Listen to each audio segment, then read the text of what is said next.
On today's episode of RPG Book Club, I think I get a waifu or something? I don't know.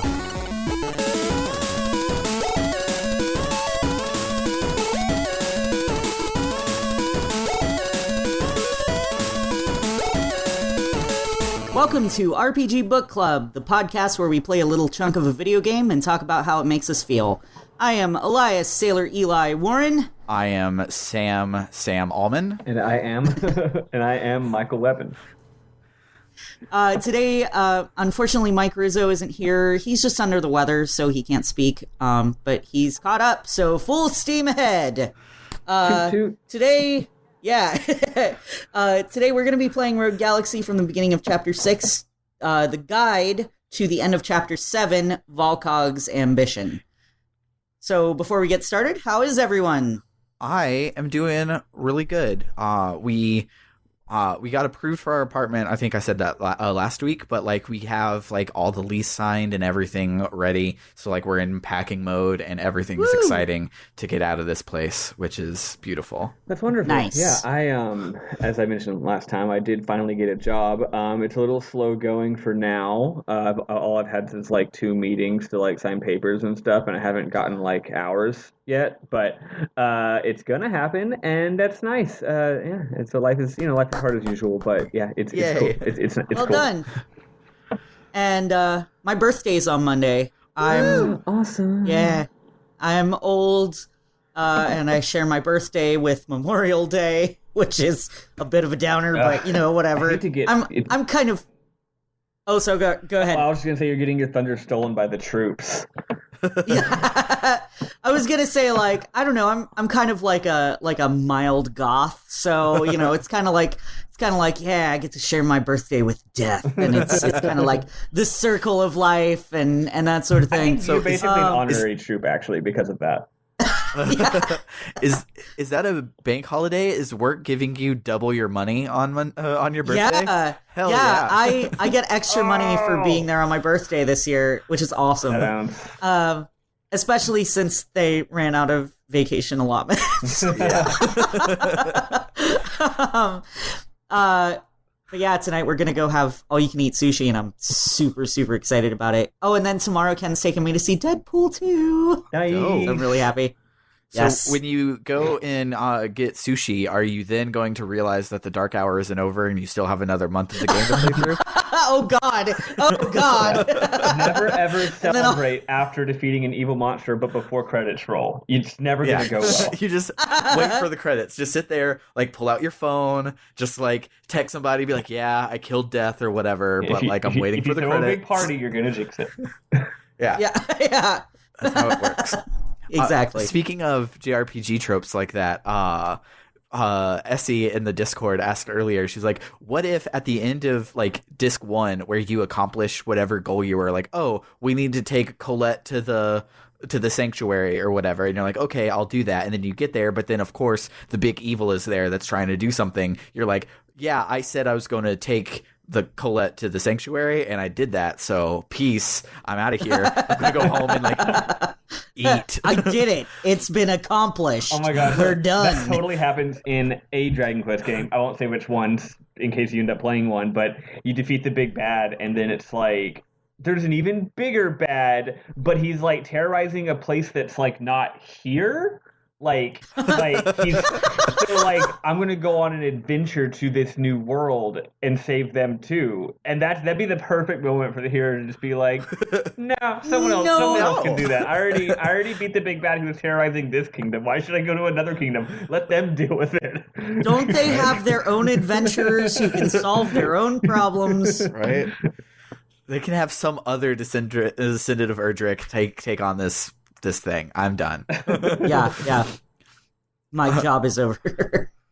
But other than that, let's get started. We before we do get started though, because chapter 6 is a big old doozy, and there will probably be a point where we realize we're talking crap about one of these particular boss fights for too long, and we need to wrap it up, and I don't want to run out of time at the end. So today is the day that we announce the next 2 games that people get a vote on.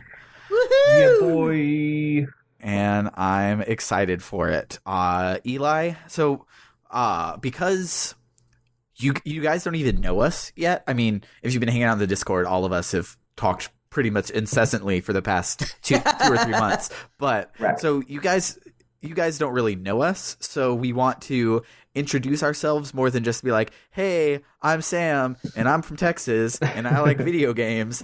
We want to give like a gaming biography, if you will. And so we set some rules on everybody, and then had to find we send each person out to bring 2 games for you guys to vote on for us to play next. And these games are games that are really important to us that don't seem to be important to anybody else, where like most people don't really play them. They're like the obscure thing, because like growing up, the platformer I played was not Sonic, was not Mario, was not Crash Bandicoot, was not anything like that. It was Green Dog, the beached surfer dude for the Sega Genesis. Oh my god, I just heard about that yesterday. Yeah. I was just watching a thing about that. Yeah, it's a hoot. But like that game, and also Tiny Toon Adventures, Buster's Hidden Treasure, like those 2 games were my 2 games that I played all the time. And if somebody came around like wearing a Green Dog shirt, I would stop them and like praise them for how great they were or something. And so I wanted to find those sorts of games, because everybody has one. Like there's somebody out there that like played Pilot Wings every single day type thing. And I want to find those games for each person. And so Eli is here to introduce his 2 RPGs that mean the world to him and nobody else has played. Take it away, Eli. Yeah. So, as you know, my YouTube name is Sailor Eli. That's not because I swear a lot, although that is sort of related.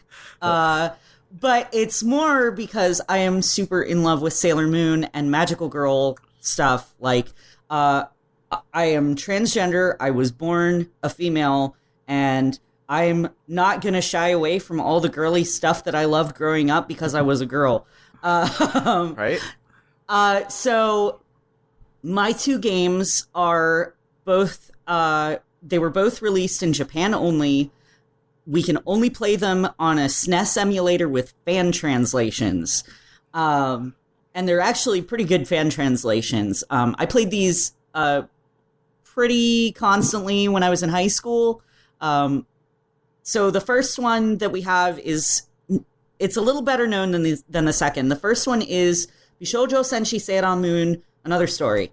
That is Pretty Guardian Sailor Moon, Another Story. It is a role-playing game that takes place between the Sailor Moon S and Sailor Moon Supers story arcs in the anime, and kind of takes elements from both anime and manga. It brings in a new set of bad guys called the Opposito Soldiers, who are trying to, they're basically trying to get a hold of the Ginzui Show, the mythical silver crystal, or legendary silver crystal. Mm-hmm. It's been given like 18 different names in English. And to do that, they're like reversing time and bringing back previously defeated bad guys to fight the Sailor Guardians again. It's got really awesome music. It's got a really interesting link system where you can link up different senshi with each other to make combo attacks, which are things that you don't see in like the anime or manga. Like, every now and then in the anime, they'll combine their attacks, or they'll do, the Sailor Team attack. But like, you can combine Chibiusa and Neptune and get a big attack from that. So that one's, it's got its own unique system. It's really fun.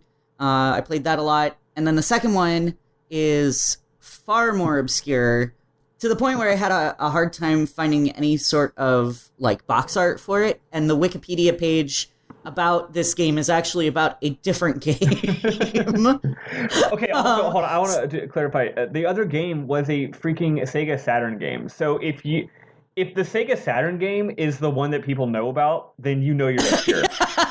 yeah, exactly. So the second game is Magic Knight Rayearth for the Super Famicom. It yeah, there was like a little chunk of information on the Wikipedia. Here, I'll just read what's on Wikipedia. At least 5 other video games based on the anime series have been released. 2 for the Game Boy, the second one with the title Maho Kishire Second, The Missing Colors, 1 for the Super Famicom. That's it. That's all it gets. And 2 for the Sega Game Gear, the second game subtitled Making of Magic Knight Rayearth. Aside from the USA release of the Saturn game, all 6 games were released between December 1994 and October 1995, a period of less than a year. Wow, they were booking it. Holy moly. Yeah, they were, which probably explains why this one's so short, apparently. All 6 are completely different games, not ports of the same 2 or 3 games to different systems. So the really unique thing about Magic Knight Rayearth for the SNES, or for the Super Famicom, is that because of how the anime and manga works, they have an evolving weapon and armor system. So when you use your weapons and you get hit or damaged, those level up with you, which is really cool. And even in like the anime and manga, when the series starts, one of the characters compares their adventure in the land of Saphiro to an RPG. So it's very meta. Interesting. But yeah, that one, like, not as many people know about Magic Knight Rayearth. It's by Clamp. So if you know Cardcaptor Sakura, or oh shoot, I'm trying to think of one of the Tsubasa, yeah, Chobits. Tsubasa Reservoir Chronicles, Chobits, Angelic Layer, Triple Xholic. Yeah, all of those are all Clamp. My personal favorite is X 1999. That's the one I was trying to think of. Choice. Because that one's pretty well known. Yeah. But yeah, they're known for giant eyes. Yeah, funny because I'm not super duper well versed in anime. I like it, but just haven't gotten around to watching a ton of it. But funny enough, I've heard of Magic Knight Rayearth, but not because of animes. I've heard of Magic Knight Rayearth because of the aforementioned Sega Saturn game. I haven't played it, but I'm a big Sega nut, and I have a Saturn, and that's known as one of the really good gems on the Saturn. So, oh my god, I want to play it. I didn't even know it was originally an anime. I just thought it was a game on the Saturn. Right? Wow. Yeah. See, I didn't know it had a Saturn game until I looked up this Wikipedia article, and I'm reading it, and I'm like, wait a minute, this isn't for the Famicom. That's awesome. I wonder if we should play them both. Just maybe. Is it an RPG? I have a feeling like it's an action game by Cave or something. Do you know? I have no clue at all. I'm not. Yeah, I didn't pay enough attention to the Wikipedia article. I should look whatever. At that. I'll look at it later. But yeah, those are my 2 games. They're both from series that I loved when I was in high school. And I'm really excited to get into both of them. I'm probably going to be pushing hard for Magic Knight Rayearth just because it's so obscure. Mm-hmm. The Saturn game looks like an RPG. Cool. Oh, sweet. Cool. Well, we'll see what happens there. It's maybe we action RPG, but like every place I'm clicking through on this long play, A is adorable, B is people talking, which is basically all we need for RPG Book Club. Mm-hmm. Yeah. Oh, you know what? I was getting confused with the beat 'em up game on Saturn by Treasure, which also has the word knight in it. That's what I was getting confused with. It's an action RPG. Okay. Yeah, and it looks like it plays like Sonic Colors, which has me really excited. Interesting. Cool. Like, I see them like switching through the 3 of them that are doing different things. But yeah, we should play them both. If Magic Knight Rayearth wins, I'm pledging right now, we'll do both games. We'll do Super Famicom, and then we'll do Saturn. You'll probably also have to emulate the Saturn because nobody has the Saturn. Yeah. But, I imagine I can find a Saturn emulator. But yeah. Oh, actually, hold on. As the Saturn person in the group, Saturn is like the most complicated console architecture like ever freaking made. And even though it came out in 1990, gosh darn, like 4 or 5, it's only in like the last couple of years that there have been decent emulators. So honestly, you might not be able to find one that runs on your computer and that plays this particular game. But we can look into it, obviously. Yeah, but we'll definitely Saturn emulators are a nightmare. Yeah. If we can't find an emulator, you can go to our Patreon and donate to buy all of us a Saturn and a copy of this game. I'm sure that won't cost an arm and a leg. Right? Possibly just one limb. But yeah, that one might be better suited for a bonus episode, because for bonus episodes we don't really expect for you to have played it, and we can do more obscure short games like that. So if we do Magic Knight Ray Earth, we will at least do a bonus episode of that one, so it won't be as impossible for you guys to keep up. But cool.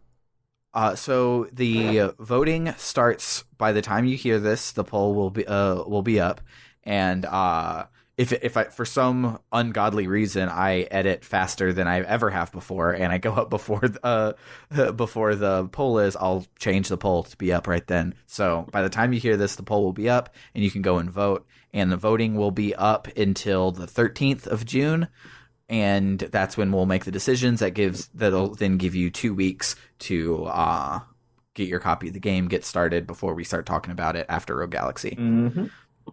And if anyone needs help getting copies of these games because they are emulated fan translations, like, I just have them and can send them to anyone on our Discord. Yeah.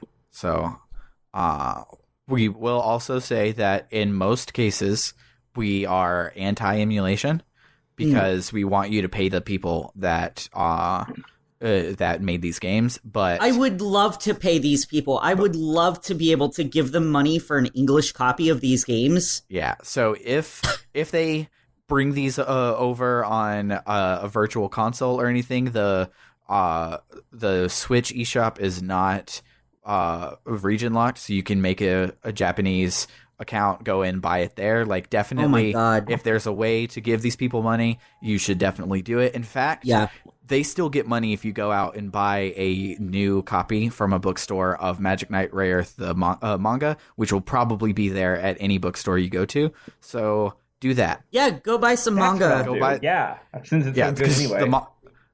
It's such a good manga. And the mangas are also super short. I think volume 1 is 3 volumes, and then volume 2 is also 3 volumes. So like, it is 6 whole tankobon. Yeah, you could take out an afternoon and have a whole bunch of Magic Knight Ray Earth, and it would be awesome.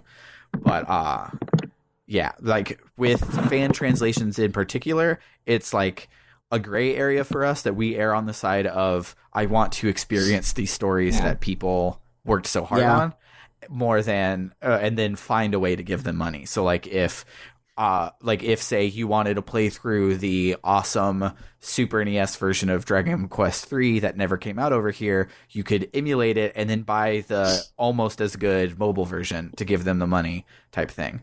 Like, always find a way to support these people, because you're pretty much stealing from them for emulation, and so you just need to get back to like a level playing field, is basically our opinion on it here on the podcast. So I will say too, if I didn't have these, my choices would be something like Final Fantasy VI and Donkey Kong Country 2, which has like no story. And Inuyasha for the I have the Inuyasha for DS, which I didn't even finish playing, I don't think so. Yeah, that was originally going to be in the place of Magic Knight Ray Earth, but then I remember Magic Knight Ray Earth, and I'm like, oh, we should do that. Yeah, when I was trying to think through the 2 that I was doing, there's a bunch of games that are important to me, but I never came close to finishing. So like, part of me wants to put Magination for the Game Boy Color on there, but like, I've gotten to like the second world and nothing ever past that. And so I'm like, I don't know how long the game is. I don't know like if the game continues to be good. I just remember it was important to me, and I want to be able to speak with like actual knowledge when I'm telling these people about things. And so I'm probably not playing Magination unless I beat it between now and then. Yeah. But other than that, I think that's all of the wrap up or catch up we needed to do, so we can jump in and start talking about my personal favorite chapter. I don't know about you guys, but I've really fucking dug chapter 6. Aside from how long it was, like it was definitely long and definitely hard, but just like that. Never mind. I'll be classy and not make that joke. So the thing I mentioned last episode is what starts us off here. A completely vague, didn't really make sense, talk to every NPC twice, just like slow down on the Dorgenark, and I did not like it whatsoever. It was dumb. I actually don't. I don't think that that's how it is at all. I think you just thought that's how it is, because I was expecting it because I heard what you said. I'm pretty sure you just have to go to the... It's still inexplicable and stupid, don't get me wrong, but it's stupid in a different way. You have to go to the deck. I went to... But that's why I thought... There's an NPC on the deck. I went to the deck and I came back and it didn't do it. And then I talked to... that NPC was the last person I talked to again, and it did it. So I don't know if it's talk to that NPC that does it, but it's still... Like, no one says, hey, go talk to Jones out swabbing the deck. It just says, take a load off and relax a while. And I'm like, what does that mean? Yeah. And so... I thought the trigger was just go to the deck and then go back inside, because that's what triggered it for me. Yeah, because I went to the deck and went back inside. I might have not walked to, like, the area of the deck that they had painted, but, like, I went all the way to the bow and all the way back and didn't do it. It's not the best thing, especially because all it does is waste time before Dorgengoa shows up. Also, you could I have walked back on. I think they just made the cutscene be on the deck, and then they're like, "Oh, right, I guess you need to go to the deck."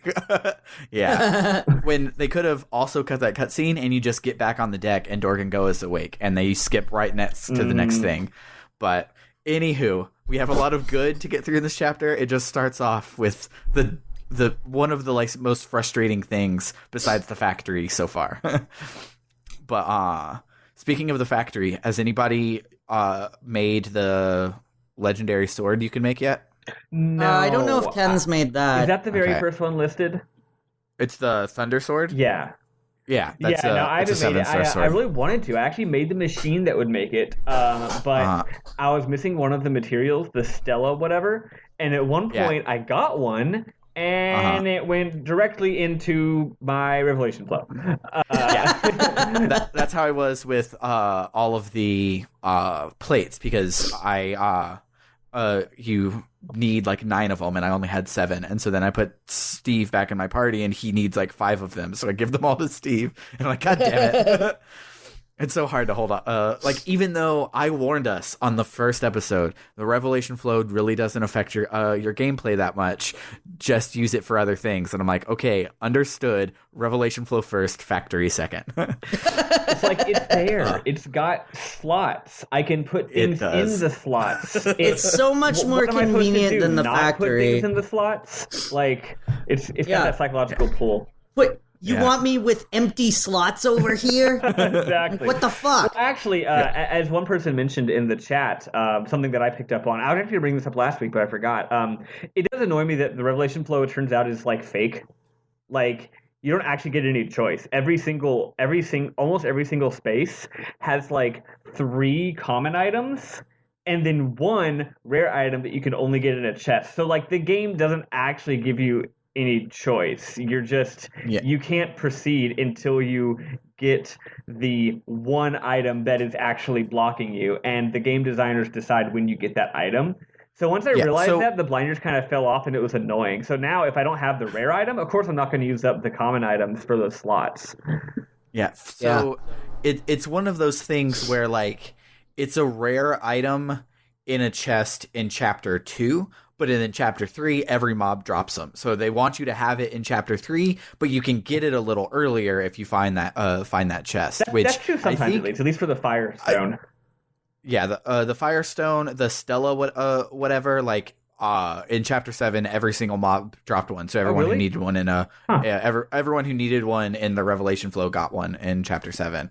But so that's usually how it goes. What's annoying, however, is like now that I'm this far along, items that dropped like candy back on Jiraika are now the things holding me back because I'm so far in the game that I'm not getting the dragon skulls anymore. And I'm like, I'm not going back to that music just to fill out your revelation flow. I'm not doing it. I don't care how much I want Illusion Sword 3. I'm not going back. So we go out to the deck of the ship and we talk to an unimportant NPC, and we come back in, and Dorgengoa is awake, and there's this huge reveal, like literal drum rolls of like everybody like, ooh, the captain's about to wake, and just like showing like the empty curtains, and it's just like, who's the captain going to be? And because we didn't know who Volcog was yet, I was like, it's going to be Volcog. This is the thing. This is the super drama. But instead, my guess was, he's a bear. He's been hibernating all this time. Clearly, he is a bear. Awesome. He's just a fucking bear. He's a different kind of bear. Yeah. So exactly. He comes out and like I am very body positive, but this is the fattest man I have ever seen. He looks like a mix between the king in the Legend of Zelda cartoon and the what do you call it, the hedonism bot from Futurama. Oh, like that's, I was gonna say the ship captain in WALL-E. That too. Yeah. He's an extremely large person, and like you can't see his legs because his gut hangs over them in his chair, and like he's like his gut is just like this liquid mass of flesh around him, and it's really grossed me out. It's like humanoid Jabba the Hutt. Yeah, and he makes his point by shaking his drumstick of meat at you. Yeah, and it's gross. I hate Missy Eaters like so much, and just looking at him made me want to hurl. Like, how the hell did you have a baby? He's got she is a demon, and like every time we go and like she's eating yogurt, and I look over and she is now bathed in yogurt. I'm like, want to go take a bath? Oh my God. Daddy can't love you until you take a bath. Yeah, you're sticky, which is the worst feeling. Yeah, I hate being sticky. Gosh. Dorgengoa is a little weird. It's like, I don't know, not just that he was upsetting looking, but like he's just a regular like stereotypical pirate captain. Like, let's just put it this way: there's a reason his face isn't on the box art. Like, he's not an interesting character. It's like, why are you going to build up this guy for 6 chapters and then he shows up and he's not and he's this. I thought he was going to be this like. I thought he was going to be this like this force of charisma. Even with the model that he has, even with being this large, unpleasant blob, like he could still be a powerful, charismatic figure. But he's just like, oh, me mateys, I'm a regular captain pirate. It's also really uncomfortable how often Kisala calls him Papa. Oh yeah, and like the way she says that word. Are you really his daughter, or one thing of it is, I just like, how many people really use Papa as their endearing term for their dad? It's a very Japanese thing.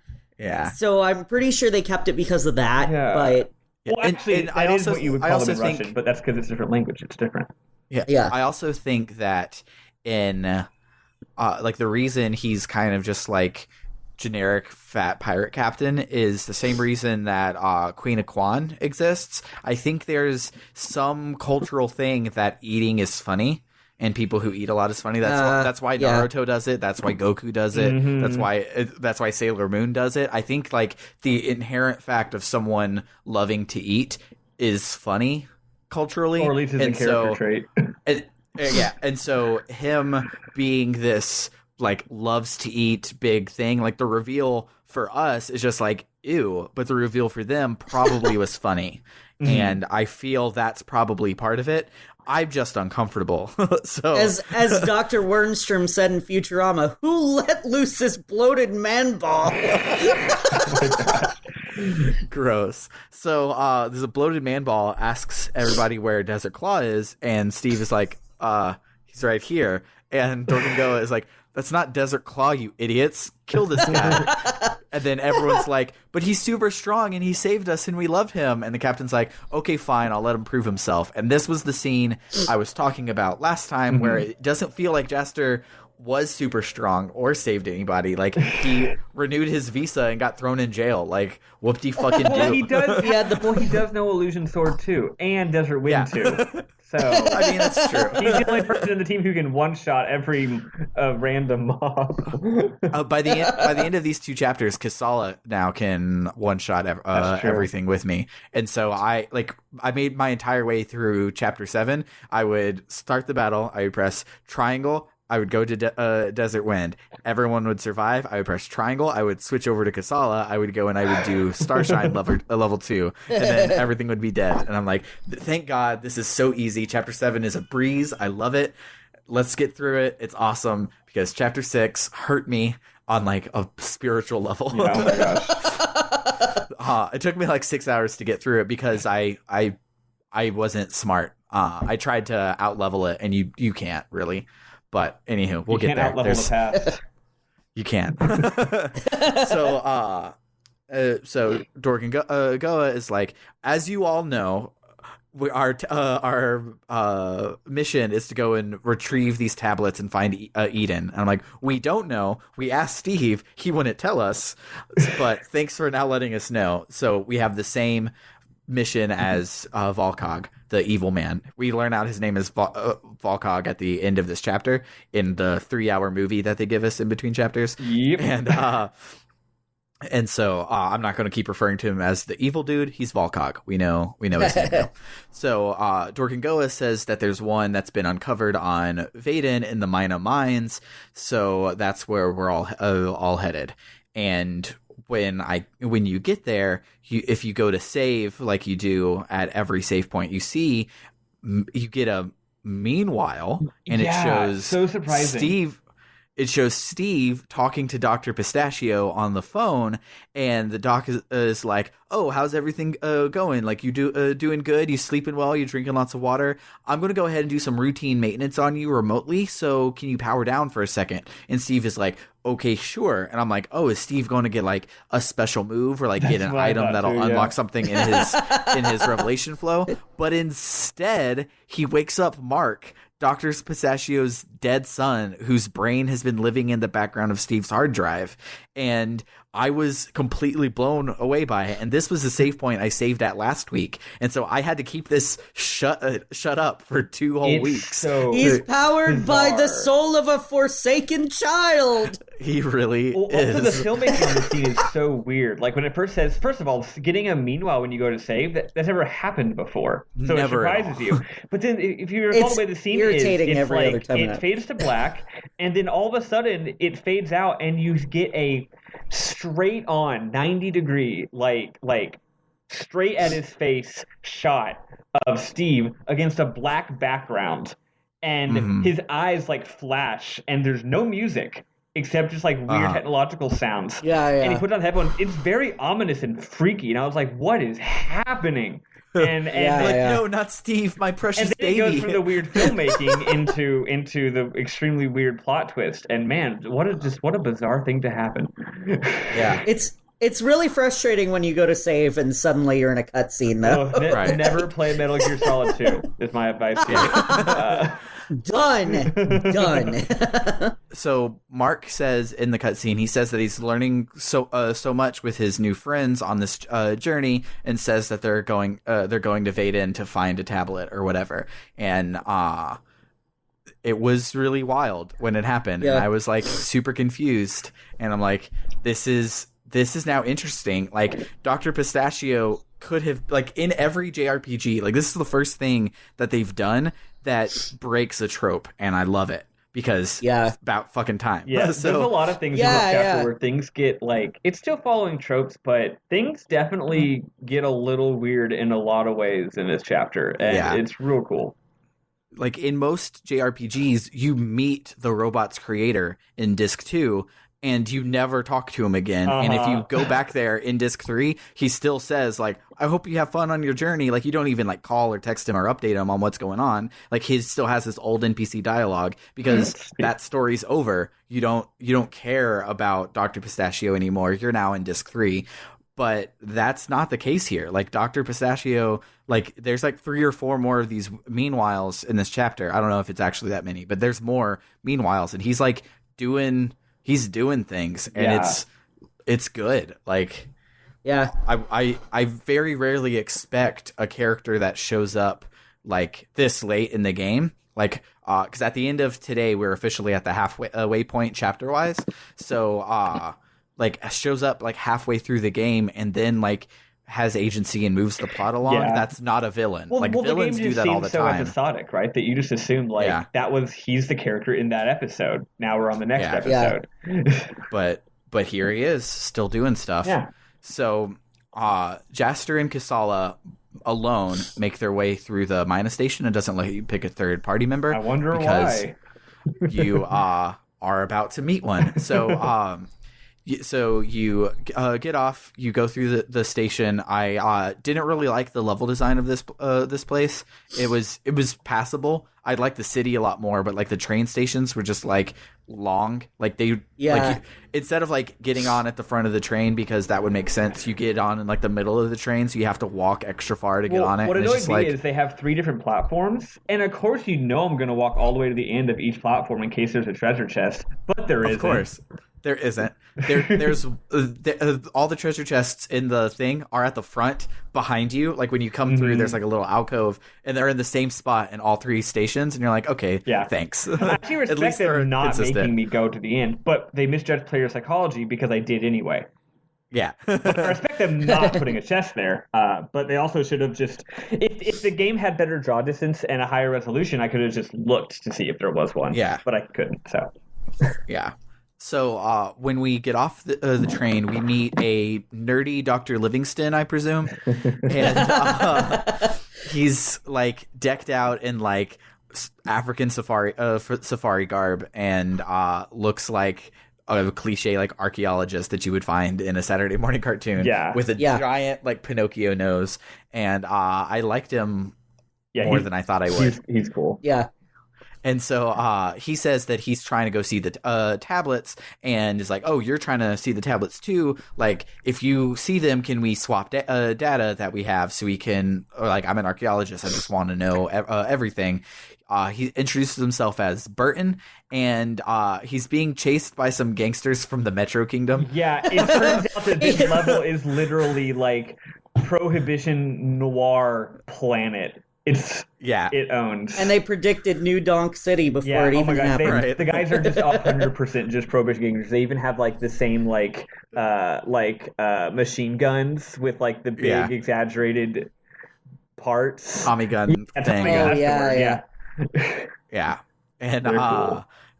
So they chase Burton off, and we learn that they're the Moriarty clan, and they think that we're in cahoots with Burton, and so they attack us, and then I desert win them, and they all die. It's amazing. They always have this dramatic build-up, and then they die in literally 3 seconds. And afterward, you're like, we barely survived. Oh, nameless goons. So my new headcanon is that Jester's really sarcastic at the after all of these battles, where he's like, we barely did it, right, guys? He's just saying it in a way that's hard for me. Yeah, he's just saying it in a way that makes him sound upbeat instead of sarcastic. Yeah. So before Burton ran off, he mentioned Angela's bar. So we head there, and then we fight fucking zombies in the streets. Like, what kind of hellhole is Planet Vedan, where there's just casually zombies? Yeah. This is interesting, because this is where the game's been doing this the entire time. But for some reason, it was in this chapter that I really realized, oh, this game like doesn't have safe areas. Really, it doesn't have like a distinction between like this is a town and this is a dungeon. Like it's kind of cool, actually. It reminds me of Kingdom Hearts, except I like it more. So it's like there's gonna be fighting battles every 2 seconds in this thing that is presumably a town. And so as we're on our way to Angela's bar, we see those poor people from Zerard, the mom and her child, which threw me for a loop, because they said they couldn't afford to eat on Zerard, but they can afford to buy an interplanetary space ticket? Like, how the fuck did they get here? Yeah, I'm guessing they probably hitchhiked. Oh yeah. In my notes it said, I guess SpaceX takes food stamps now. Wow. So the girl asks if her dad is there, and her mom says that he might be. And then we don't interact with them whatsoever. Like, they don't even go over and be like, oh, hey, how the hell did you get here? Who are you looking for? Tell us more about show. Like, we obviously are crossing paths. Like, let me help you. This is a side quest. And no, they don't. I'm still theorizing that it's Simon. Yeah. I don't know that the game is clever enough to do that. Well, I don't even know if it's going to be too clever. It's like, I can't think of anything else. Yeah, that's true. I've been spoiled on the end of this plot line, and it's pretty cool, I will say. Okay, good. Okay, but it made me really mad that I was spoiled on it, because I wish I would have found out the coolness. Yeah, totally. So then when the girl asks if her dad is there, the Moriarty clan runs by and shoves them to the ground, and they fly like 15 feet. And then the mom says, I tripped. And then the daughter says, well, if Dad was here, he would beat up the bad guys. And then we don't say anything, do anything, or give them one of the thousands of bananas we have from Jerica to give them some food. We don't do nothing. I was just thinking, if Steve was in the party, she's like, if Dad was here, maybe he'd beat up the bad guys. And Steve goes, maybe he would. And the music's like, dun, dun, dun, dun. Like it's development. LOL. So we finally get to Angela's bar, and we see Digo, our doggo party member from the cover. And Doggo is drinking his cares away, and Angela, the barmaid, is saying that he's cut off for the night. And like, I am not a weeaboo type. Like, I do not like have a waifu or anything like that, but I thought Angela was really, really pretty, and it was like weird for me because I don't do that like with anime characters at all. I like her a lot. She looks like Princess Zelda. She does.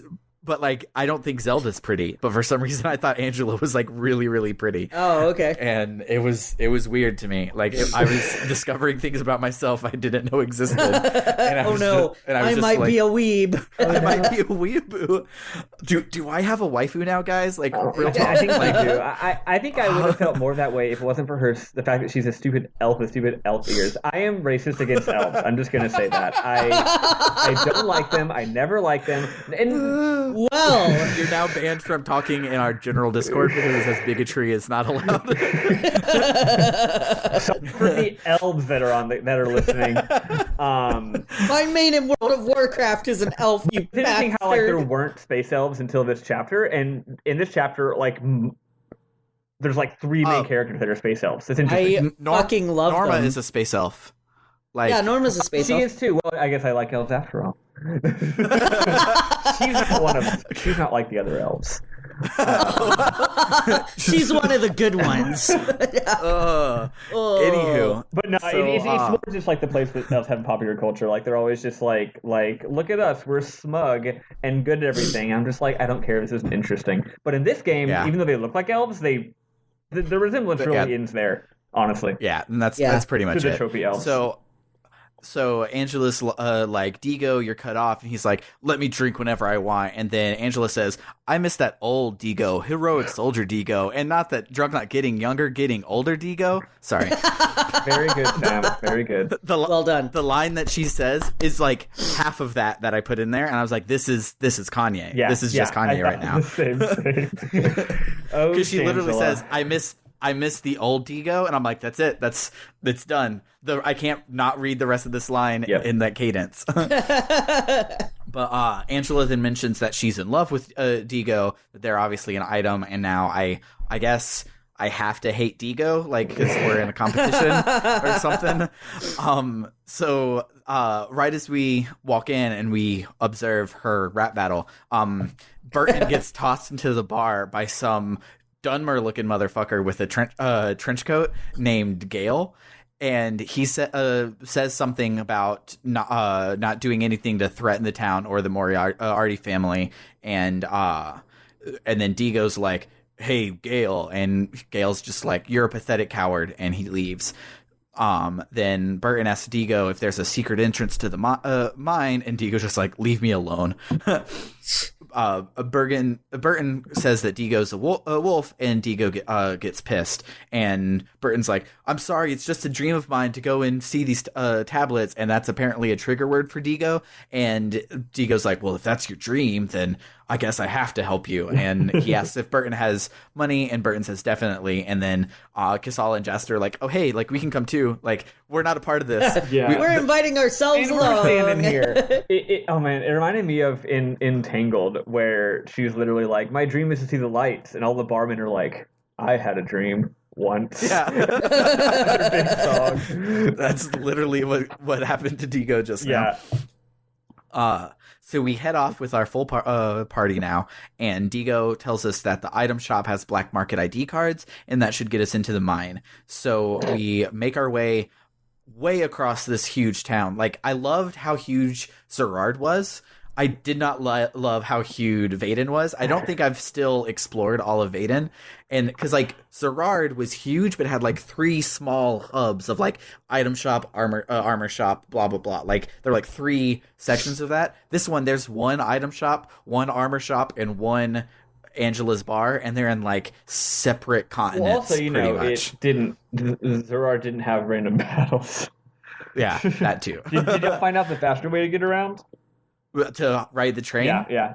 Yeah. Just jump up on there. Oh, we didn't try that. You also can jump on the train and stop it at particular parts and jump up to get some equipment for Digo. I found this out after I had already died once, and so I was going back to find armor for him because I couldn't find the weapon shop the first time, and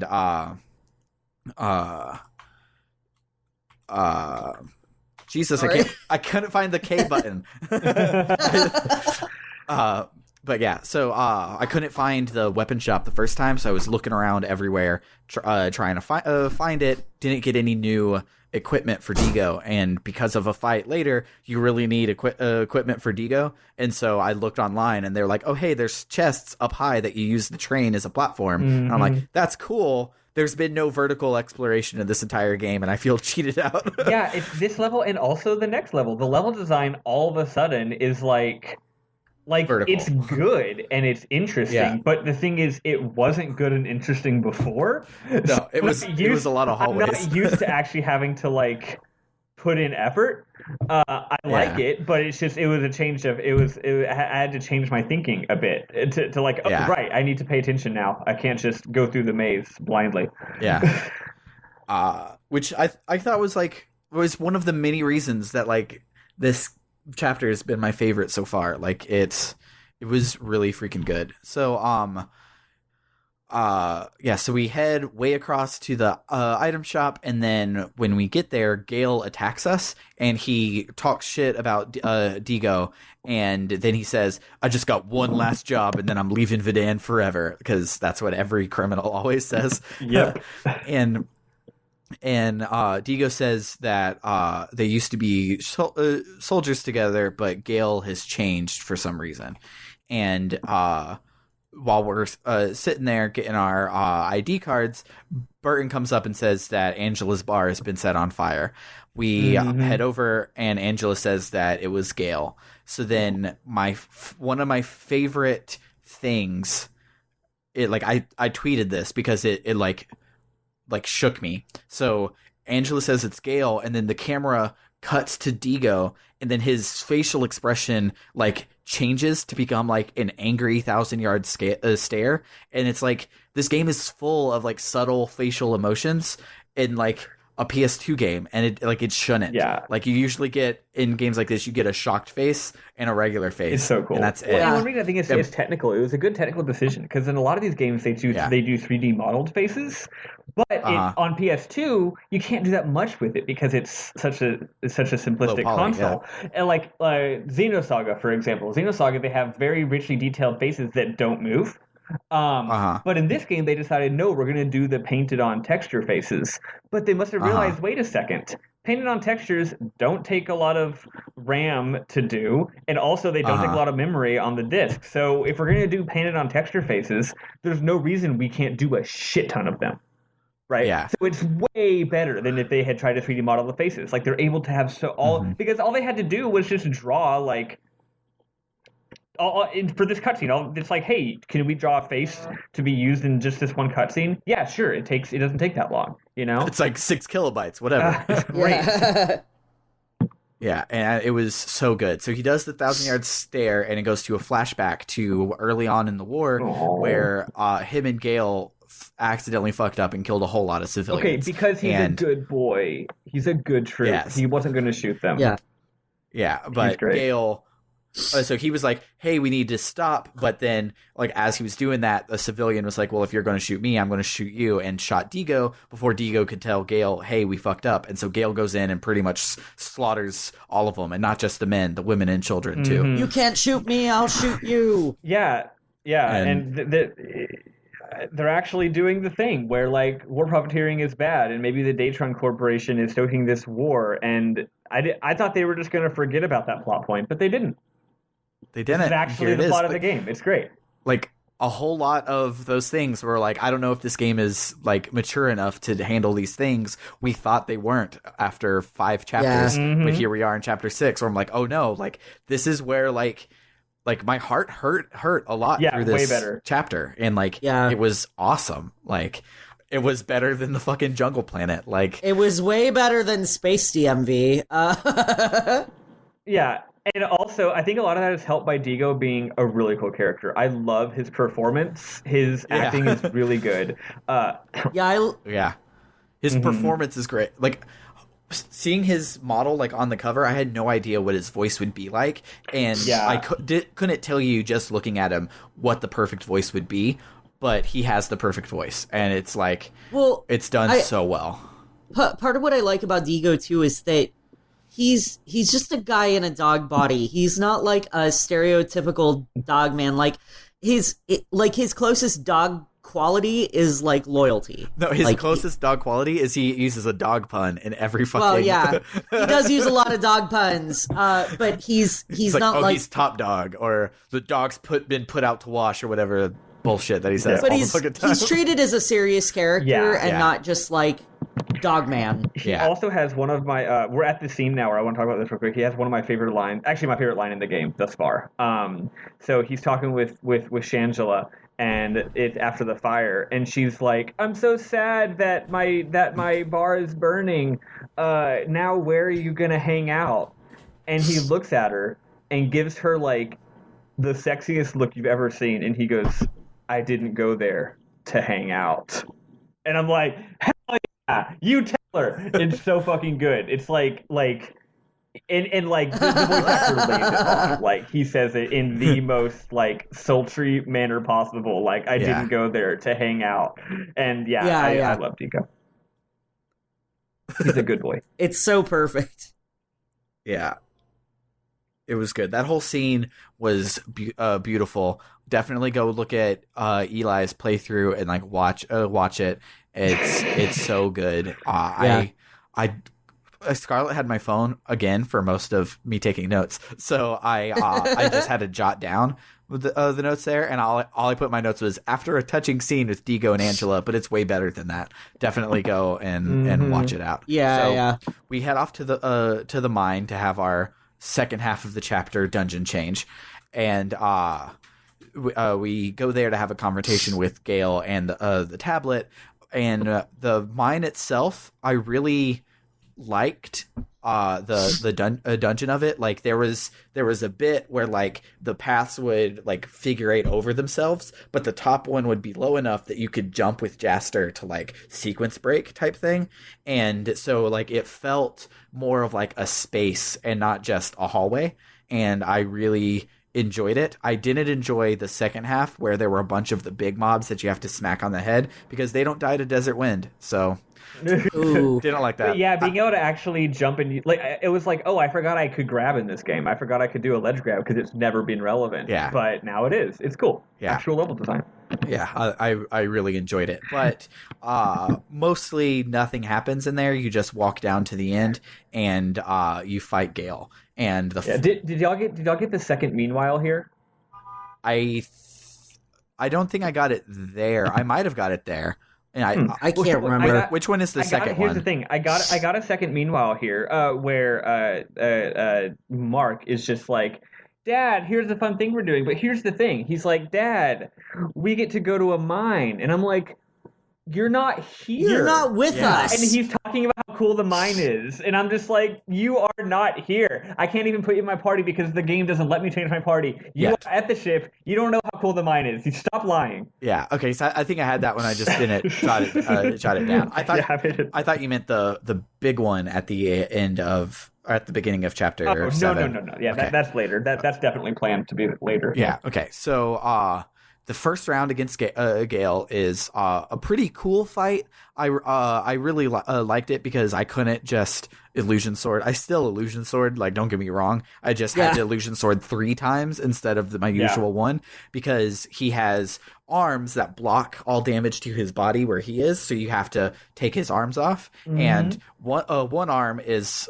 Has like a big laser. No, it's a flamethrower, and does the other one have a gun or like a melee weapon? I don't remember. It's like a laser axe. It's a melee thing. Yeah, so he has a melee and he has a gun too, but maybe that's attached. Maybe the gun isn't on either arm. Maybe I think the gun might just be on his body or something. And so he's swinging away at you, and you have to go and take down both arms, so then you can take down his body. And then when you go to his body, he does the weird thing where he's like, oh no, I'm losing, let me be better now, because why didn't he just drill up giant rocks of earth and hurl them at you when he also had a flamethrower? I don't know. But the second time he like gets a drill on the bottom of them and can drill down, pick up rocks, throw them at you, and it's super cool. I really like that boss fight, and so I finished. It's a good fight. I finished it. I was like, "This is awesome! Good job, everyone! Chapter well done. Let's go. Let's watch the thing and finish this chapter." Except there's a second boss fight, and the second boss fight is fucking bullshit. It's actually brilliant and really fair, and you're supposed to have learned all of the things so far, but because I'm a stupid min-maxer that is filled out his revelation flow, and bullshit. I have illusion sword and desert wind. I haven't been training myself to fight in these battles, and this one was like, okay, you have to be good at Rogue Galaxy battles, and I wasn't good at Rogue Galaxy battles at all. I had won all of them so far, but I was not good because I was not good at blocking and all of that stuff. So what he does is you're Digo by yourself. So you go to talk to him, and you're like, Gale, like, why are you doing all the bad? Why don't you do all the good? And Gale's just like, because I'm evil, and I'm going to fight you man to man. And so then you fight him man to man. I'm paraphrasing what happens there. I don't remember. I watched it once, didn't take notes, and then skipped it every other time because I was mad and I wanted to get back to this fight that killed me so fucking much. So, you're Digo by himself, and he's super underleveled because he's brand new. I mean, he's probably appropriately leveled, but that's bullshit because it's hard. So he's super underleveled because you just got him, and you basically have to be guarding the whole time. And then he has this taunt where he'll like brush his hair and like taunt you with his gun, and that's long enough to get out a full combo. So you use his Adigo's move called Top Dog, and you get in as many hits as you can, and then you guard through all of his bullshit again. Because if you don't guard, he hits you 6 times in a row for 48 damage, which is more health than you have as Digo, and he kills you a lot. And all these moves are kind of random. There's no because there's sometimes where he'll just tumble around to avoid you, and sometimes where he'll jump up and do one shot, or sometimes where he'll stand on the ground and do one shot, and then there's other times where he'll do like 6 shots in a row. Yeah. And if you fuck up on one of those, then you are dead. Yeah, and it's like trying to enforce that guarding is important, and I probably will guard on everything that can't die to Desert Wind from now on. But like it taught me successfully at the end of it, but it didn't teach you in a good way because there's no save point in between these two boss fights. Yeah, there really should have been. So having to watch a cutscene before a boss fight is like regular expanding brain, but having to fight a boss fight before a boss fight is like galaxy brain. Yeah, like it's bullshit. It's such bullshit. So like the first time you get there, you're a dumb idiot that doesn't know what blocking is because you've just been using magic AoEs on everything. So the the first thing he does, he jumps in the air and unloads his clip on you, and you die in 30 seconds. And you're like, what the fuck just happened? Like, I don't. This was a fight. Like, what? Because like I happened so quick. It died so quickly. I thought I was supposed to lose because I was like, oh yeah, it's one of those Final Fantasy fights and it's where like, nope. And then it's like game over, and I'm like, oh, I was supposed to like win. So then I go and I start like hitting him and getting out some pop shots my second time, and like I'm not even moving his health bar because Digo is so underleveled, and so I'm like, okay, well, I'm going to go grind for 3 whole hours to make Digo like on level with Jaster and stuff. And so I do that, and he still barely moves his health bar. Like, he just has freakish amounts of damage, freakish amounts of defense, and it's just supposed to be a fight where you guard for like 30 minutes to finally get through it. Dude, why couldn't Gale have been on our team? Right? Seriously. If he was on our team, then he wouldn't be as good. Yeah, that's how true. it works. That's how it works. The thing about this fight is the main issue, in my opinion, really is the amount of health that he has. Yeah. And not because it takes forever, but it's because you think you're doing it wrong. Yeah. Yeah. Like, so like when I got to this fight, I got to the fight after all y'all did. So I heard that it was a pain in the ass. I made sure Digo was adequately leveled. And then I thought, I'm going to fight this fight without looking at Sam's tips because I'm going to try and figure it out myself. Uh-huh. And the thing is, after like 2 or 3 tries, I basically did figure it out. Uh-huh. But I still looked at your tips because I thought that I was doing it wrong. I was like, okay, because like I got that I had to dodge him. I go, one thing that is cool about this battle, you get unlimited gun. You can't instead of you getting 3 reloads and then you're done, you actually get unlimited reloads, which is really cool. Oh, that's cool. I didn't notice that. So because of that, the fact that it's like a mirror match, right? Like he's got a gun, you've got a gun, so that makes me think that it's supposed to be a gun match, except your gun does so little damage. Like if y'all were both shooting at each other, having a shootout, that'd be really cool dramatically. But yeah, so I got that I could shoot him anytime. Basically, I could shoot him constantly and then briefly block and then resume shooting him. So I was really going hog on the gun thing. And then also there's a lot of times when maybe you can't get a whole combo, but he stops and you can get like 1 hit and then resume blocking. So I figured out all that stuff, but I still thought that I was playing it wrong. And the reason is because all of my attacks took off so little health. Yeah. So when you see that, you think, oh, there must be a trick that I'm missing. Yeah. So what I was doing is I kept trying all these different abilities. Basically, I kept trying all these different things. And every time I tried something new, it would get me killed. Yeah. Whereas once I realized that, oh, no, this is actually what you're supposed to do, and I just did it, it wasn't that hard. But yeah, like I would have, even though he can kill you super fast, even though it's bullshit, I would have probably ended up really enjoying it if he had half as much health, because then the game would have been giving me feedback. You know? Yeah. I would have said to myself, "Oh, this is cool. Okay, I can do this." Instead of just like, "Am I doing it wrong?" Yeah. Yeah. It was. Ken, Go ahead. I was gonna say Ken and I read your tips, Sam, and we would have had him on the first attempt, but Ken got a little too cocky. And he got hit by a combo. Yeah. I do kind of like that. I do like it when I die simply because he had a sliver of health left and I was fucking stupid. I'm like, okay, fair. That's on me. Except for when that happened on the Nyx Avatar fight on Persona. Yeah. Oh, God. Yes, true. Yeah. So after we finally beat the fight, which took about 6 hours of my playtime, was getting prepared for this fight or trying the fight and failing. Someone comes and steals the tablet from the mine with like this giant centipede-looking tablet-sized ship. Like it's literal. Like one purpose is to be a crane game to steal these giant tablets. And it flies in. It's like perfectly sized. It grabs it with pinchers and it flies up and takes off. And go ahead.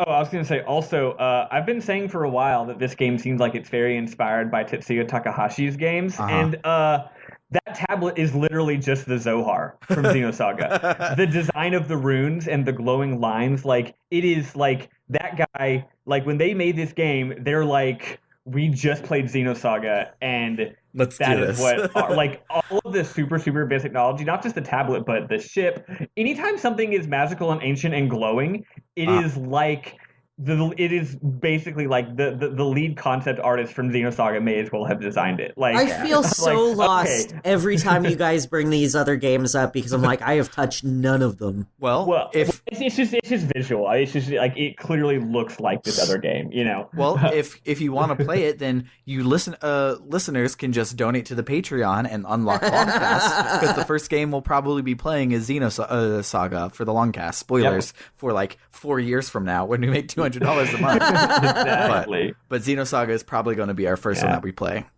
because when I stopped playing Xenosaga back in the day, it was because I was like, man, this is exhausting. There's just so much story going on, which is perfect for the RPG book club. Oh, you haven't actually like played a lot of it or beaten it or anything? No, I played to the second or third boss fight, I think, and that was it. That was like 12 hours of gameplay, but wow, y'all are in for some wild rides. Xenosaga sure is a video game. I'm super excited for when that apparently comes.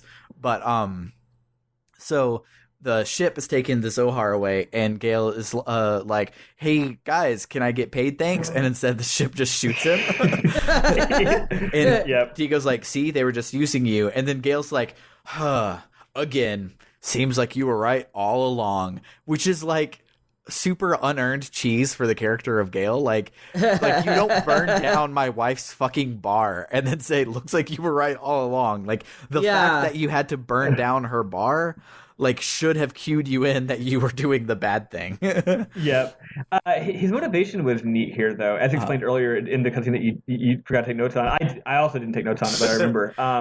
He basically he knows that they're bad, basically, but he's like, even if these guys are clearly seem suspicious, I think that finding Eden will be good for like humanity, regardless of who finds it. And it's kind of a Nietzschean will to power thing. He's like, I just want to have a big impact on the world after being so beaten down my whole life. And I'm allying with these guys that are clearly up to no good, because I think that that'll help me do that. But then they literally try to fucking shoot him, and he's like, okay, I guess not. So then Gale says that he says that Moriarty promised the tablet would end the war by bringing the blessings of Eden to the galaxy. He says he wanted to believe in that so he could recover his pride as a human instead of just as a soldier.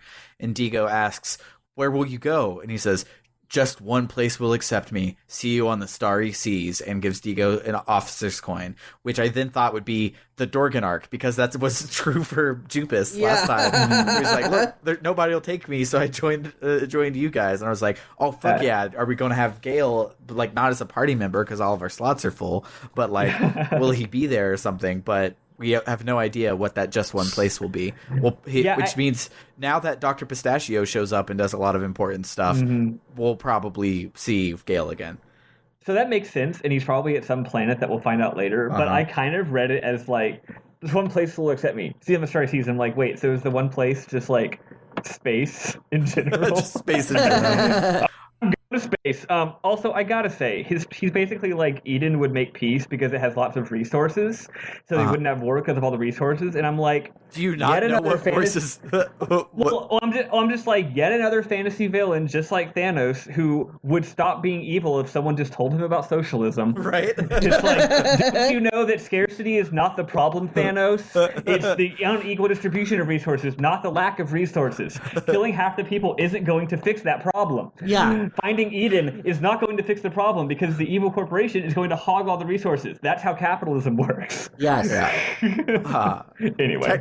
Technically spoilers for Infinity War, but it's spoilers that are said in the first 5 seconds of the movie. So, and like the trailer. So like, if you wanted to go in completely blind, we ruined it for you, and you can send us sturdy messages on our Discord or at patreon.com/rpgbookclub. And also donate to us in the meantime. Yeah. So so we head back to Angela's bar, but she's not there, and she left town with no message. Digo is like, yeah, I was... What the fuck did I put...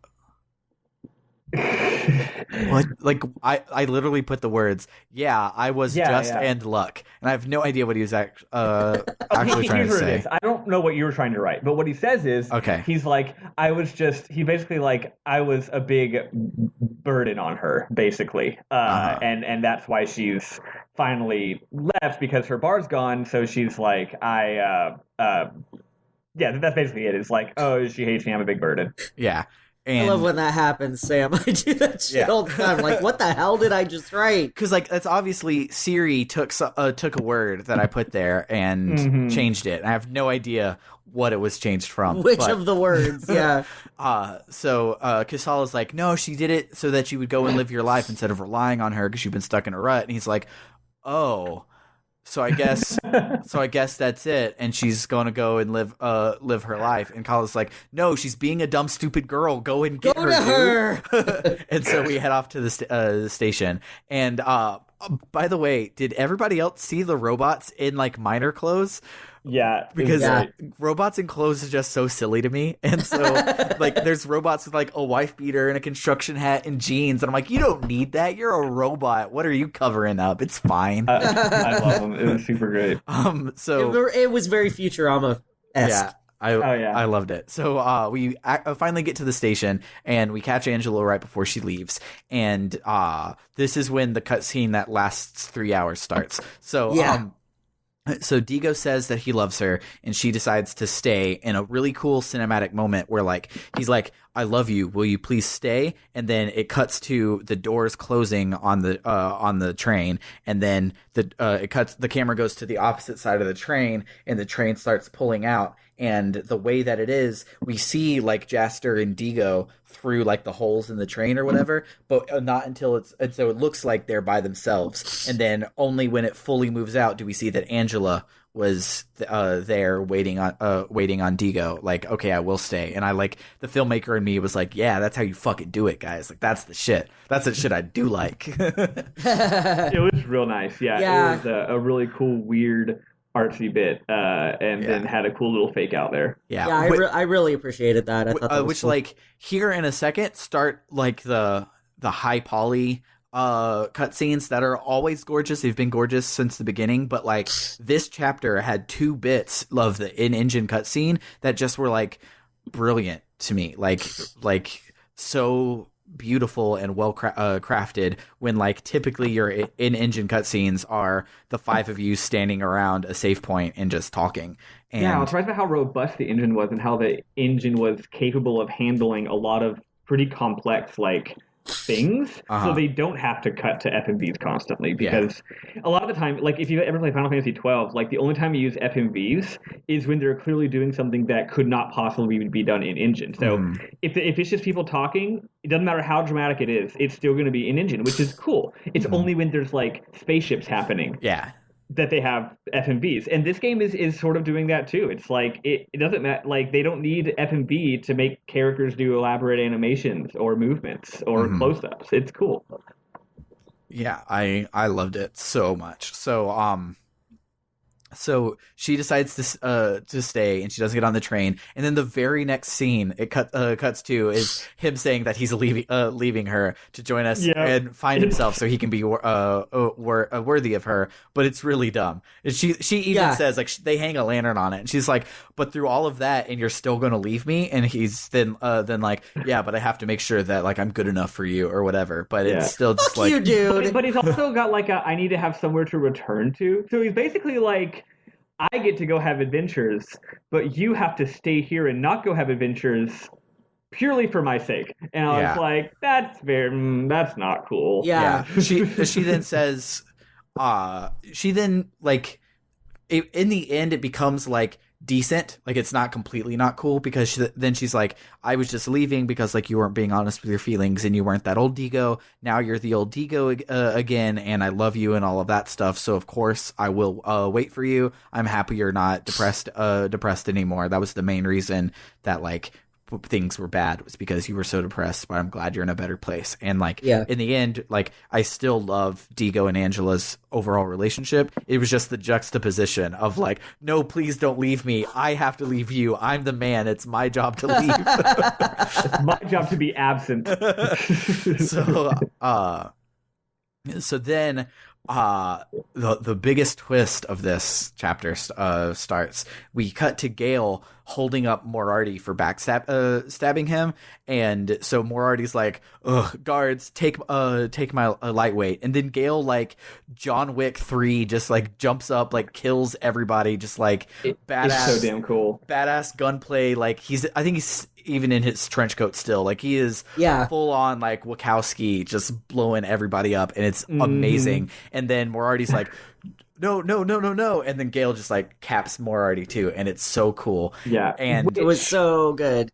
Yeah, which would be exciting, except there's like sad like JRPG pop like love ballad music playing. There's a place I'm longing for tonight, a place I love so far, far away, that lives in my heart, a treasure buried deep inside, and I'll keep wandering until I find it again someday. Oh yeah, that music was like something bad's gonna happen because this music is playing. So when he first holds up Moriarty, I'm like, oh, the sad anime music is playing. He's gonna die here. But then he kicks their ass, and I'm like, I guess the sad music was misguiding me. He didn't die here. But the sad music kept playing, so I was like, what's going on here? And so after he kills Moriarty, we get a cutscene of like Ang Lee's the Hulk style, the Dorgenark taken off, and then you see like a cut in at the top of Dorgengoa being mad, and then another cut in at the bottom of people being like, oh no, like blah blah blah blah blah, and then them deciding to chase the tablet. But it's very like comic booky, where it pops in just their talking heads, which was very like, it was the one good thing from Ang Lee's the Hulk. And and I thought that was really, again, really cool. Like this game keeps doing really cool ass shit. But and like montagey thing, like it cuts from the Gale scene to this scene to the other scene, all with the same music playing. So it's very much like a end of the episode sort of montage sort of feel to it. It's very cool. And so then we see Gale coming down, all feeling proud of himself, and he sees this punk kid that we've seen like working for Moriarty this whole time, and Gale's like, "Hey, I killed your boss. You're free now." And the kid's like, "Aw, dude, thanks," and goes up to hug Gale, but it's actually a knife, and he stabs Gale like up under his ribs, and he's like, "This is for what you did to Dad." And Gale just laughs and says, "Well, I guess that's how it always is," and he dies. And the sad JRPG music is the sad JRPG music. Yeah. It's that's good. how it is on this bitch of an earth. Yep. So then Angela is back at the at her bar, still burnt to the ground, and she picks up a photo of her, Gale, and Digo, and she pockets it, and it's super sweet. And then Gale looks up like from his deathbed there on the street, and he looks up at the Dorgenark leaving, and then Angela looks up at the Dorgenark leaving, and then Digo is at the bar again. He says that he's changed, but he's at the bar on the Dorgenark drinking. And it's he's like changed so much. He's at a different bar. Now he's just drinking for fun instead of to drown away his sorrows. Yeah. And it's a really like sweet, cinematic, super awesome cutscene. I wrote in my notes like, this game is so fucking good at cutscenes.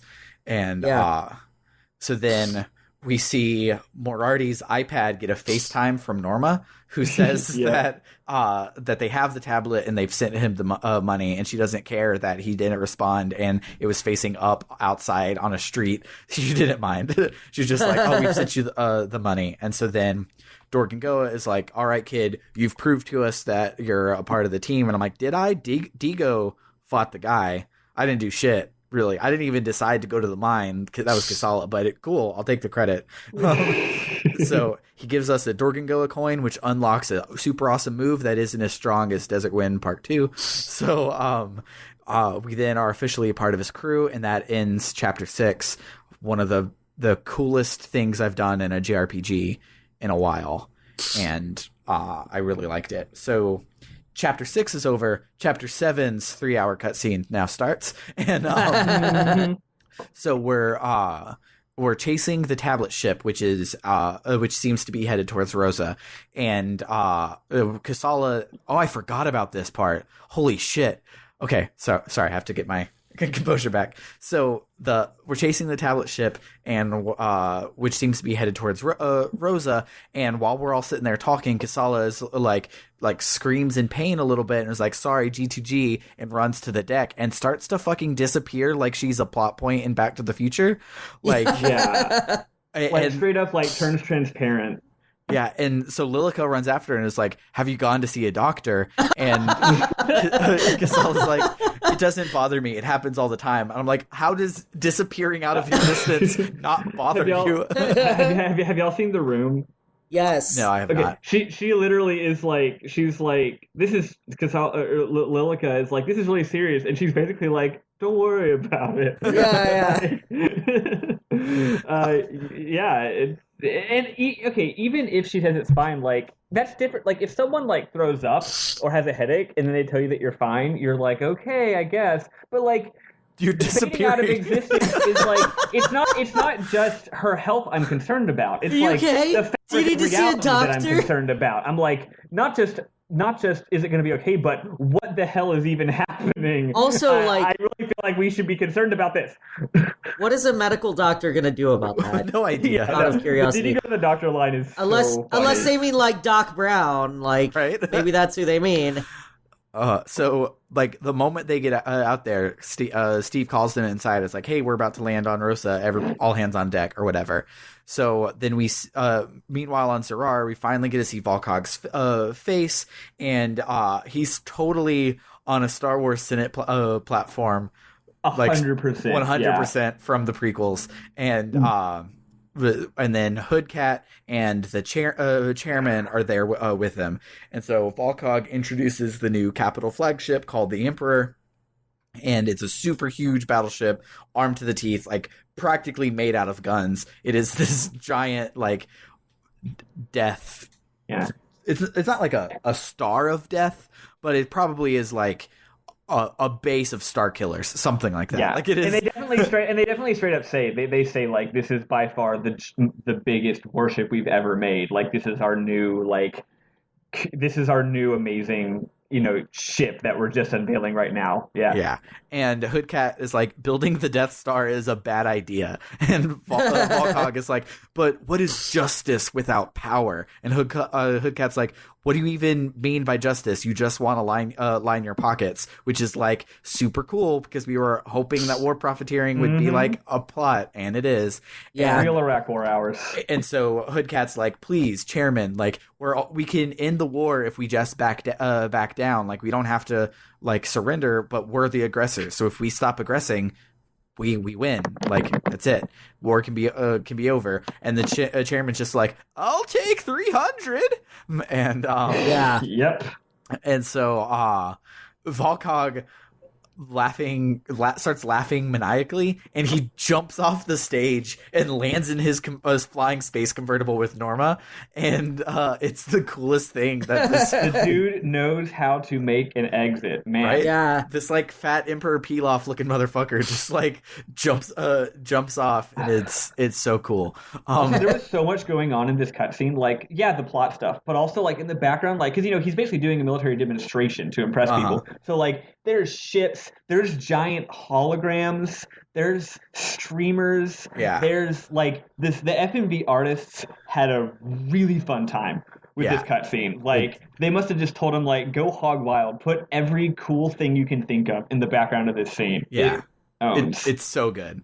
So he jumps into his convertible and he flies off. And then Norma's like, the tablet's en route to Rosa. We can head there now. And he's like, good, I'm evil and shit. So back on the Dorgenark, we're following the ship, and we see it being set down in the ruins on Rosa, but we don't want to land too close so they'll know we followed them. And Jaster says, there's a port in Salgan right over there because these are planets, but they're basically the size of towns. We can go right over there and follow them from there, and then travel the desert to get there. Mancha is like, that's dumb. Who would ever want to travel through the desert? And Dorkengo is like, all right, good idea. That's what we're doing, which happens a lot. Mancha is really jealous of Jaster in these next 2 chapters. But so then when you go to save, you get a call from Mark, and Mark tells Pistachio that Datron stole the tablet, but we're going to go stop them, and that he's having a blast and everyone's trying to do their best. And then we see Mio come in to Dr. Pistachio's office and brings him some data from the mainframe. Mio asks about Mark, and Pistachio says that they were childhood friends and that she's spying on Datron for Pistachio. So I guess she's not a robot? Yeah, that's what I thought. I guess we all just assumed she was for reasons. I didn't. Yeah, that's true. You didn't. But I like Mio now. I like her a lot now. Yeah. See, she's not like a cop. She's undercover. Yeah. But yeah, I really enjoyed it. So that is where my notes ended. So, Spiff, if you could take it away to cover up this super short 3 paragraphs of a chapter. Yeah, this chapter not a lot happened in this chapter. So, thank God. First of all, there was one little joke earlier to 2 comments. First of all, when they first hear that they're going to Rosa, where is it? Oh yeah. What's Jar Jar's name? Jupus Tanaki. Jupus Tuki. Jupus Tuki. Jupus Tuki. Jupus straight up says that Rosa sucks and is boring as hell, and Jaster doesn't even react. He doesn't even say hey, that's my home planet, man. He's just like, yeah.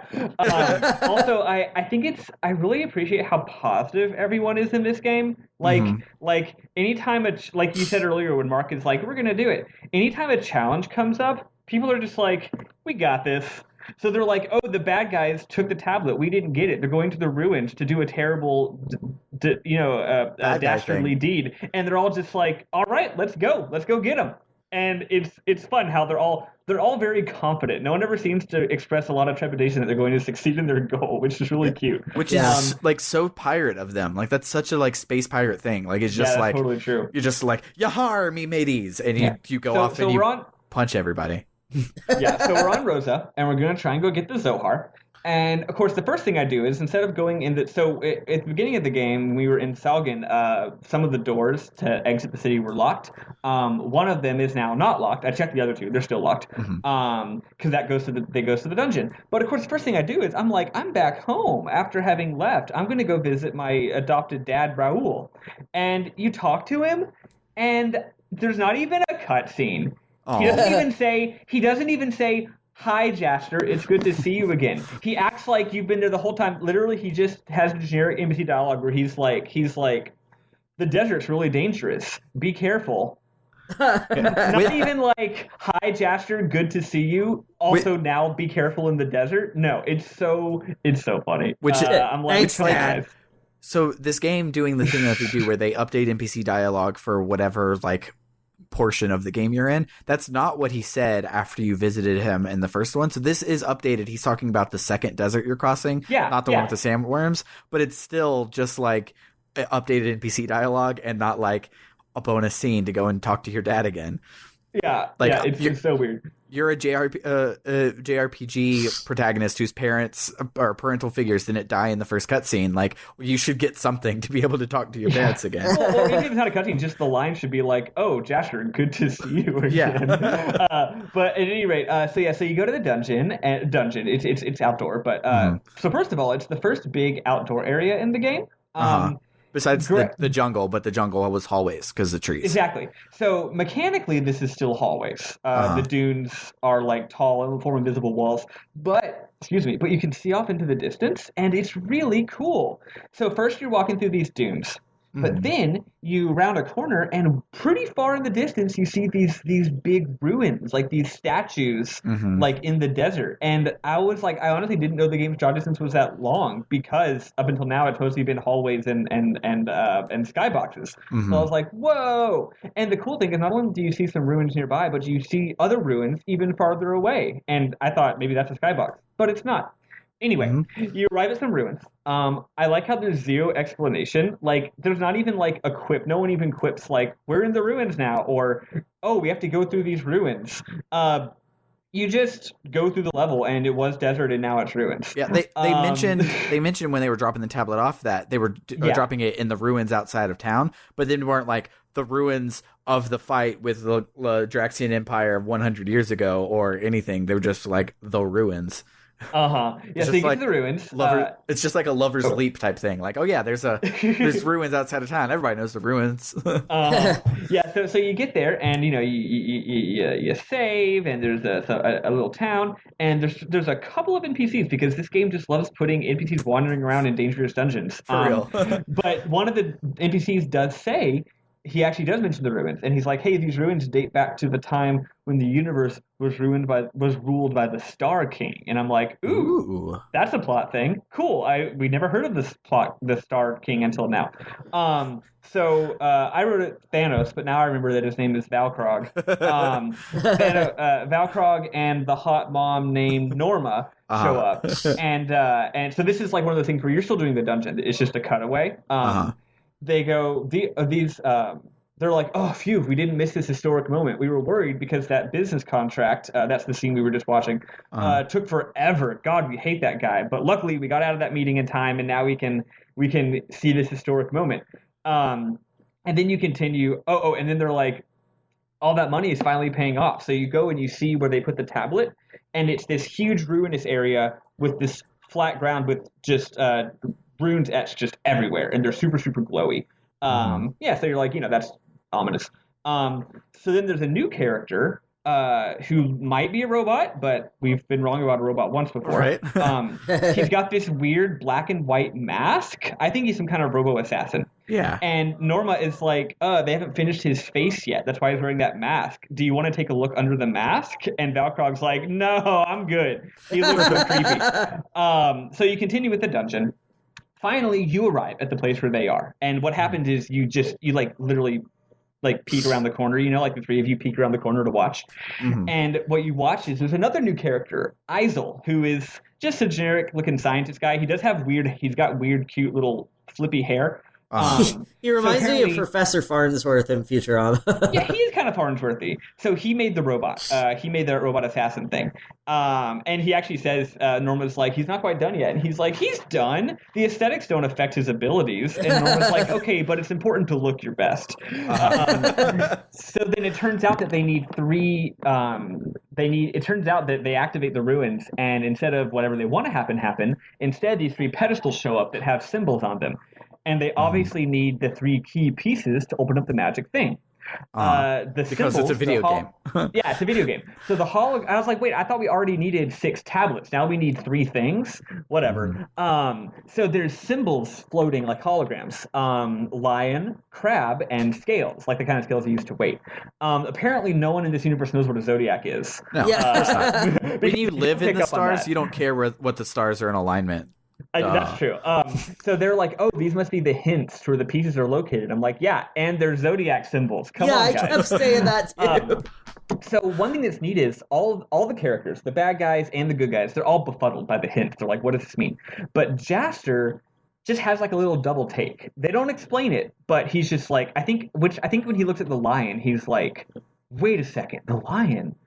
And then the plot moves on. So he has he knows something about this that we'll probably follow up on later. Then they notice you're there, and you fight the robot. The robot's name is Seed, which is a great dramatic anime name.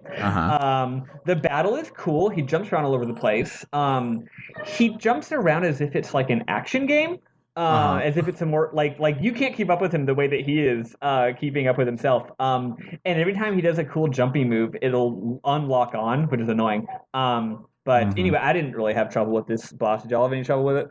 No, because you're supposed to lose. I forgot. It's a forced loss. Never mind. That's why there's no trouble. So the funny thing is, it's a forced loss, but it's not super hard. And TBH, I thought I was doing fine. Yeah. Like he was hitting me a lot, and I was getting hurt, but I had a lot of heal items, so I probably had his health like a third of the way down. But once his health gets like a third of the way down, it goes into a cutscene where he defeats you, and I'm like it's usually. If you're supposed to lose, they make it like super, super duper hard, right? Like you get wrecked. But it wasn't actually, it was only like kind of hard. So like if the cutscene hadn't happened, I probably would have won. Anyway, it's funny. And you're supposed to lose, but if you lose like right away, you still game over. I think it's one of those where like you're supposed to put up a so fight. You have to get to like a third of the way through it or something. Yeah. Something like that. Okay, so it's really just the health bar fakes you out, basically. Yeah. So anyway, they're like, oh, we're getting wrecked. What are we going to do? And the cool thing is they talk about how he's too fast, so they can't even run away because he would just like chase you down. Oh, here's who he reminds me of. He reminds me of from Star Wars, the Genndy Tartakovsky animated Star Wars Clone Wars. Who's that Sith lady? I can't remember her name, but I know who you're talking about. Well, I think she shows up in the CG. I think she showed up in the CG one too, but I haven't watched that. Oh, Liliana Veth? No. Not that's a Warcraft person. But it's a Asajj of Interest. That's her name. Yeah. So it kind of reminds me of Asajj of Interest. You're like, what are we gonna do? And then who should show up but Desert Claw, who's definitely not Jaster's dad. So Desert Claw saves us. He does like a smoke bomb and you run away. Then he's like, you'll be safe here. And it's like, we're just outside of the ruins. For real. Shouldn't we keep going? Like we just went like just off screen and now we're like, we're safe. So anyway, there's a really funny scene here where Jaster is like, hey, you gave me your sword and your battle recorder on purpose so that they'd think I was you. And he's just like, no. Nah, I didn't. And then he's just like, well, bye. I read it as more of like, because Jaster says something instead of just because you thought it was you. He says something I think else. He implies that. That was my notes. and then Desert Claw is like, no, that's not the reason. Like, yes, I gave it so they would think I was you, but it's not because I didn't want to go on space or do this adventure or something like that. Yeah. Oh, yeah. That's true. That is a little more loaded. Yeah, because what he says is he's like, you gave it to me because they were trying to find you. Yeah, is what he says. And so it's like maybe it's like, no, I didn't just want to avoid them. I actually wanted to send you on your adventure because you're the chosen one and I'm your dad. Yeah. So anyway, except I'm not your dad, I swear. Anyway, he's like, well, bye. So that's it for this chapter. You get back on the Dorgenark, and they try to figure out the clues. And then Doggo, once again, Steve does not know how to Google, how to use his robot database to know things. Well, it's probably because Mark is using it to look at porn. He's a teenage boy. Yeah. Well, no. He's using it to watch Fortnite streams. Yeah, that's what it is. While dressed like the berries and cream guy in that fucking Starburst commercial. Yeah. Oh yeah, I gotta say, okay, I love the twist with Mark, but after 3 cutscenes or so, I'm like, okay, this isn't developing in any way. It's just we're going to have a call with Mark, and he says, hey, Dad, here's the latest plot point. And Dad's like, cool. And you're going to keep me from saving when I want to save. Yeah. Anyway, so Doggo knows what's up. He's like, these are the tombs of the ancient kings. And they're like, what? And he goes, long ago, there was a king on each of the 12 planets in the Wilherzer system, which apparently is where we are. Mm-hmm. The Vedanian king's crypt was decorated with a crab. They called him the Cancer King. Apparently, I do know what a zodiac is. It's in a sewer level. And the lion is a tomb on Jerica, and the scales is a tomb on Zerard. And I'm just like, how do you know all of this and nobody else knows any of this?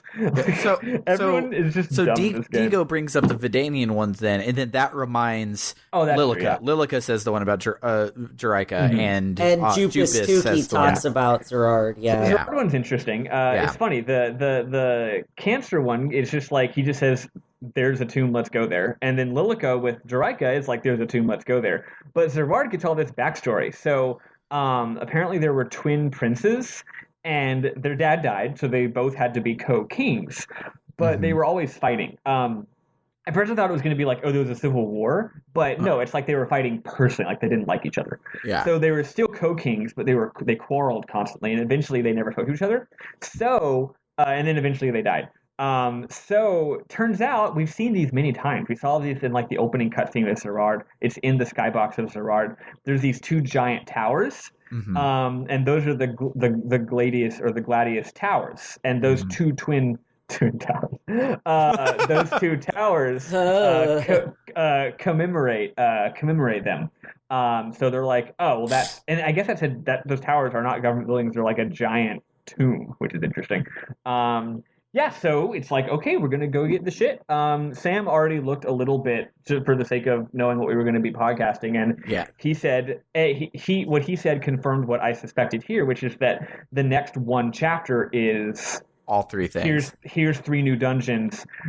Go to all of them. Also, I don't know how I knew this, but for some reason, I knew, like when we were in the previous chapter on Vedan, some weird part of me was just like, I think this is I was like, I feel like next we're going to go back to the planets we've already been to and do more dungeons there. Yeah. It's like I had some kind of intuitive sense of how much content the game was going to have. Because gameplay wise, we get to pilot the Dorgenark for the first time when we're heading to Vedan, and you then see there are 5 places to choose from on the map, and one of them is a big empty space that will obviously be Eden when we go there at the end of the game, and there's not really room for anything else. Like, they might be able to fit like 1 or 2 more planets on us, but so far we're going back to the old ones, so I think we probably will go to the old ones, then go to Eden, and our final chapters will be on Eden. That's what it feels like, but this... Something like that.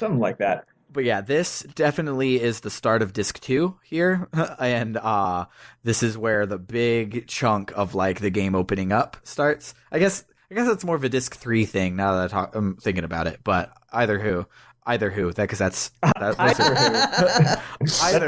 like that. So that's good. Yeah. So the fact that I'm using, I go to.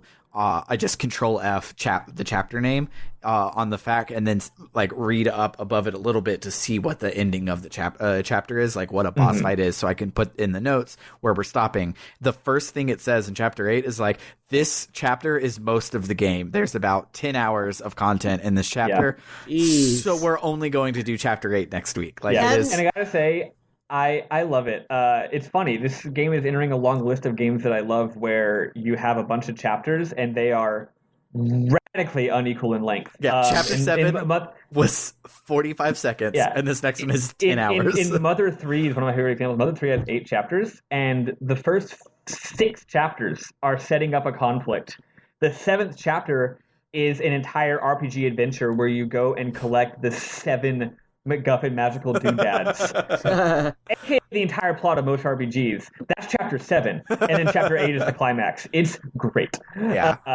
This is the same kind of thing, except it's just 3 doodads instead of 7. Yeah. So normally, if you were playing playing this RPG, you would have a choice in the order here to keep us on the same page in case we need to cut this next chapter into 2 episodes. If 10 hours is way too long and we only do a little bit, we're going to do them in the order that they said them in the thing. So we're going to go to the Cancer King, then we're going to do Lion King, then we're going to do Scales King. We're going to do them in that order, and because I feel the Scales one, since there's 2 towers, it might be super long, so it's good that one's the last one. So at the very least, we're going to do the first 2 next week. We're going to try and do all of them. I'll throw up an update on Twitter and Discord and stuff if we're going to do the whole thing. We'll also announce it in the middle of the episode. So if we're there and we're like, okay, we're now going to go and do this other thing, if you stopped after the first 2, pause it and we'll come back or whatever. But so we're going to do it in that order just in case we need to stop early. But yeah, I'm super excited. We've been recording for the longest we have for a Rogue Galaxy episode so far, which is pretty cool. But yeah, so that about that's what happens when you have 1 million hours of cutscenes, right? And that about does it for the week. If you like what you hear and you want to help us cover hosting costs and game costs, you can find us on Patreon at patreon.com/rpgbookclub. You can also find merch for us at bit.ly/RPGmerch. We sell t-shirts, iPhone cases, throw pillows, beach towels. Yeah, all sorts of fun stuff. If you want to talk to us, we have a Twitter at RPG Book Club, an email at our rpgbookclub@gmail.com, and our favorite, our Discord, which doesn't have a catchy URL, so you can find the link in the description. Join us next week when we will play to the end of Chapter 8, Seeking for the Legend. For RPG Book Club, I've been Elias Sailor Eli, riddled with allergies, Warren. I've been Sam Allman. I hope I don't end up with Eli's allergies. Allman. And I've been Michael at Spiffle. My dog is being really whiny, so I need to go walk him. Webbin. Toodaloo. Bye.